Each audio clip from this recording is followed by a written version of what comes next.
To continue our discussion on the state of our democracy, I'm pleased to welcome Adrianne Shropshire, Executive Director of BlackPAC. BlackPAC is focused on engaging and mobilizing Black voters around the nation. So Adrianne, thank you so much for joining us today.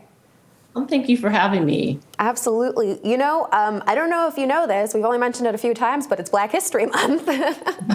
It is. But as we're talking about the waning days. Waning days, yes, it's almost wrapped. But as we're talking about Black History Month today, and hopefully every day, we're hearing that there are some issues, obviously, in other parts of our nation when it comes to teaching Black history. So let's first start off with, if you believe we are adequately teaching Black history in general, regardless of AP African American Studies courses, which we'll get into.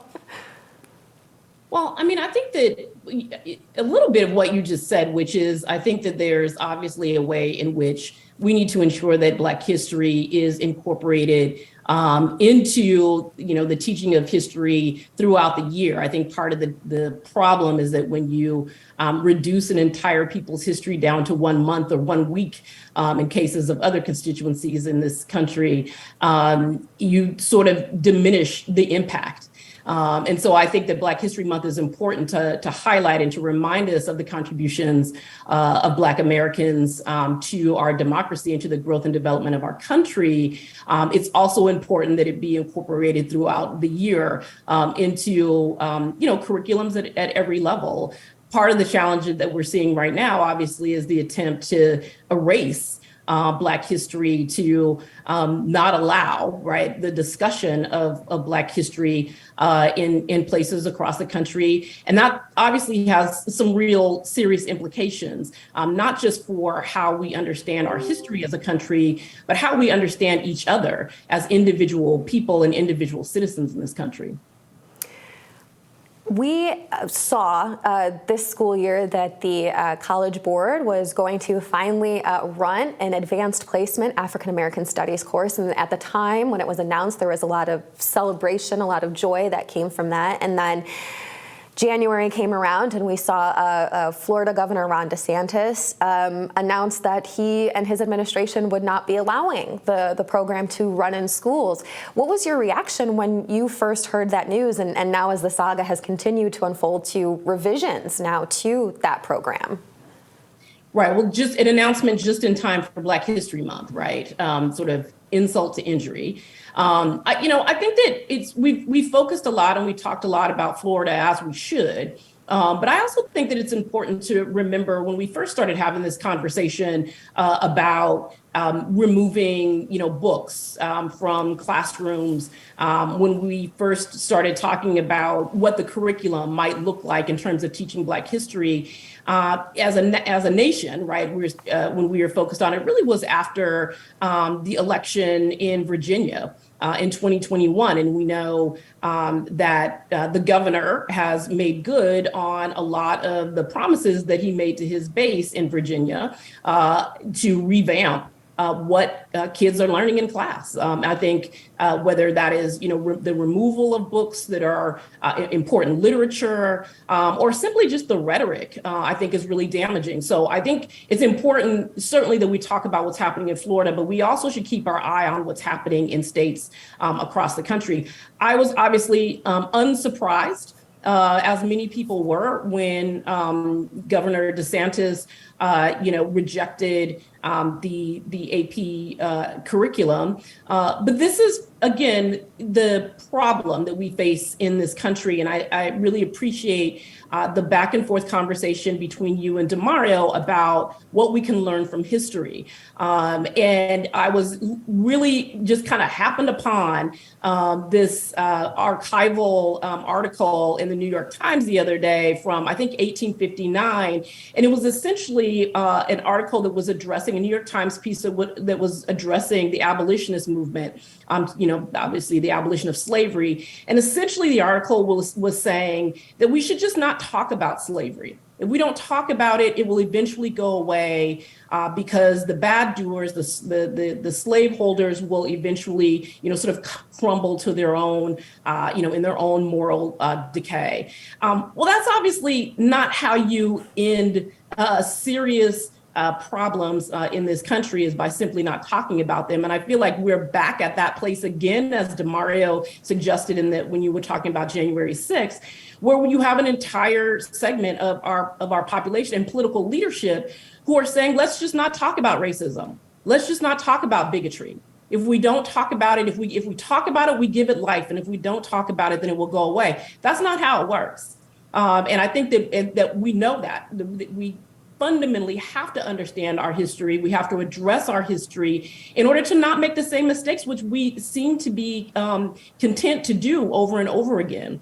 And it is also this thing that I said about, not just about how we understand our history, how we understand the contributions of different constituencies in this country to our history, but it's also how we understand each other. And one of the things that I have some deep concern about is that when we remove the reality, the real teaching of how this country has attempted to shape its democracy, sort of drive itself to a more perfect union, when we erase the really difficult and hard parts that were traumatic and violent in some cases, we don't allow our young people to have a conversation that allows them to develop empathy. So there's one part of it that certainly is about just, not knowing, which is, we are not trying to, we should not be encouraging ignorance. But there's another part of our history and teaching our history that is absolutely about developing empathy for other people in our country. And when we take that away, when we say we're not going to talk about it because we don't want you to understand what other people have gone through in this country, then we begin to really erode the fabric of our nation. And I think that when we look back to the summer of 2020 and the massive historic protests that we saw in the wake of George Floyd's murder, a lot of what we saw was a great deal of empathy that people were able to express, because not just because of that particular incident, but prior incidents, and the fact that they were engaged in conversations with their peers, that white students were engaged in conversations with their peers of color, their Black peers specifically, about the challenges of racism that they face on a day-to-day basis. And removing that from our schools, I think it will do real damage to how we understand each other and how we learn and learn to respect the challenges that different communities in our country have faced. We're talking about education, but obviously education has become a very politicized topic, especially much more recently. How has that come up now with your work with BlackPAC? Do these conversations happen with voters that you're talking to, or these pieces of legislation that we're seeing, are they spurring voters to be more politically engaged, turn up to the polls? How is it affecting the people that you're speaking with? Yeah, well, I think that it is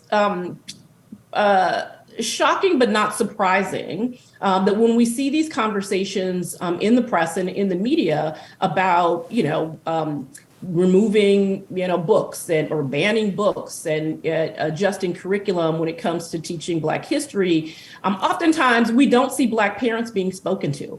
Right? We don't see Black parents as being the ones, or parents of color in general being the ones who are being interviewed. And so it creates this misconception about who was concerned about what is being taught in schools. Certainly when we talk to folks, when we talk to voters on the doors or through the polling or focus groups that we do, we know that this is a huge issue for Black parents. Not just, education in general, right? And access to quality education is a top issue concern for Black voters.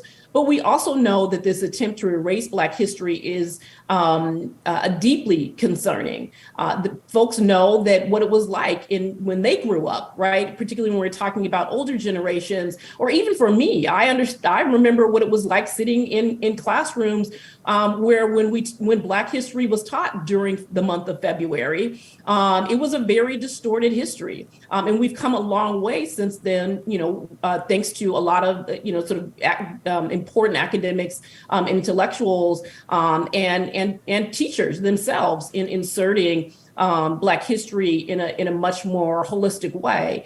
But Black parents are very concerned about it. They're concerned that their children are, one, not being taught proper history. They're concerned that the erasure of Black history in schools makes their children feel like their history is unimportant. So there is this, sort of, diminishing of Black children when we say we're going to ban books and that we're going to change curriculum and that we're not going to allow certain, historical figures to be talked about. So it's both diminishing for their children and they're concerned about the overall education. And it's a really big issue, and we should be talking to more Black parents about it. Absolutely. We're seeing this education fight. It's now also gone up to the Supreme Court level, where we saw earlier last fall a debate around or oral arguments for affirmative action or against affirmative action for affirmative action. Now we're having, as you mentioned, we already had discussions about book banning. Now we have the discussion about whether or not Black history shouldn't be taught. This is a lot of stuff, a lot of legislation happening that is impacting Black communities. Are you able to speak toward if you've conversed with legislators about their thoughts on how this is affecting, particularly when you think of Democratic voters and Democratic leaders, and Black voters often lean Democratic? Are legislators that you've spoken to responding or concerned about what we're seeing take place in our education fields? Yeah, I think that, so I think that elected officials in general are progressive, often Democratic, are very clear about what's happening right now. And I think in some cases are clear about what the response is. But I think that it's important that we understand this in the broader context too, really outside of just education, right? In the conversation around education, one of the things that we talk about with voters all the time when we're out in the field and knocking on doors and engaging them in different ways throughout the year really is about trying to make sure that we connect the dots between elections and policy. Right. DeMario talked about the big ramp up before Election Day. And one of the things that I think we do a disservice to voters and to the American public in general is when we focus on Election Day as if that is the sole moment when democracy happens. It is not. It is, the day after Election Day, as I often say, is as equal, if not more important, because that's the moment when we start to talk about how we, make policy, make laws that are going to have real impact on people's lives. And so whether we talk about some of the issues that we've seen as top concerns for Black voters, whether it is education, whether it is, the racial wealth gap, right? Whether it is voting rights, whether it is, police reform. We know that there are any number of policies at the federal level, at the state level, at the local level that are important for our elected leaders to be leading on, right? To be moving forward, to be advancing, so that not only we're closing racial wealth gaps across all of those, kind of markers, but that we are making sure that we're advancing, whether it's education policy or it's economic policy or it's environmental policy, right, in a way that addresses, the real needs and concerns of communities. And I think that legislators, for the most part, the folks that we have helped to elect, understand that. But we also find ourselves in a really, bad situation, quite frankly, in terms of our country right now, and the voices that are out there that are drowning out, voices of reason and those of us who support democracy. And I think that we have to be really careful because, again, it's not just education, but it's a whole range of issues that, frankly, there's this sort of umbrella, this sort of overarching issue I know that Black voters are very concerned about, and other folks in the country as well, that frankly is just the rise of white supremacy and racism and discrimination in our country that has to be pushed down. And if we don't push it down and push back on it, we actually end up with where we are right now, having a discussion about banning books that I'm certain that, you know, a whole two generations thought that they'd never be you know, in a position where we're having this conversation in our country, and it obviously affects you know, every issue, every aspect of our country, and certainly affects our democracy. And we're at a place, I think, where we need to just call evil by its name. I think that we also have to stop referring to this as culture wars. It's not culture wars, it's racism and bigotry. And we need to call it that. And if we don't, we actually won't be able to address the impacts. And we're seeing them, you know, very, very clearly right now. Powerful perspective from Adrianne Shropshire, Executive Director of BlackPAC. Adrianne, thank you so much for being here today. Thank you so much for this opportunity.